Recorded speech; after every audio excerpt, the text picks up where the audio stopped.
अस्सलाम वालेकुम, आप देख रहे हैं एनके न्यूज़ चैनल।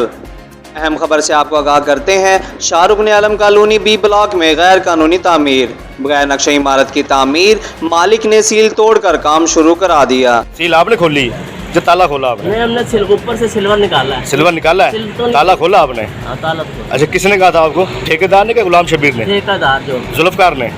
जुल्फकार ने कहा था आपको ताला खोल दे? 1 to 5 के ऊपर होता है वो। हाँ, ताला खोल दे।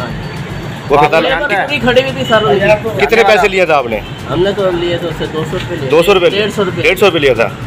अच्छा, ये 3 दिन पहले खोला ताला आपने? तकरीबन। आज क्या तारीख है?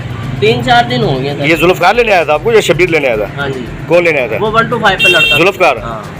शाहरुख आलम कॉलोनी के बी ब्लॉक में मौजूद प्लाट नंबर 431 पर मियां शबीर नामी शख्स ने बगैर नक्शा मंजूरी गैर कानूनी तौर पर इमारत की तामीर शुरू कर रखी थी, जबकि एमडीए के इन्फोर्समेंट इंस्पेक्टर ने इतला मिलते ही मौके पर पहुंचकर गैर कानूनी जेर तामीर इमारत को सील कर दिया, जबकि जगह के मालिक मियां बशीर ने थोड़ी देर बाद ही सरकारी तौर पर लगाई गई सील तोड़कर दोबारा काम शुरू कर दिया। बताया जाता है कि पहले भी कई मरतबा एमडीए ने इस इमारत की तामीर पर बाकायदा नोटिस जारी किए, लेकिन इमारत के मालिक ने कोई जवाब दिया, ना ही नक्शा मंजूर कराया। अवामी और समाजी हलकों ने DGMDA डायरेक्टर स्टेट और दीगर हुक्काम से मुतालबा किया है कि फौरी तौर पर कार्य सरकार में मुदाखलत करने पर मियां बशीर के खिलाफ कानूनी कार्रवाई की जाए और इमारत की तामीर नक्शे की मंजूरी तक रोकी जाए।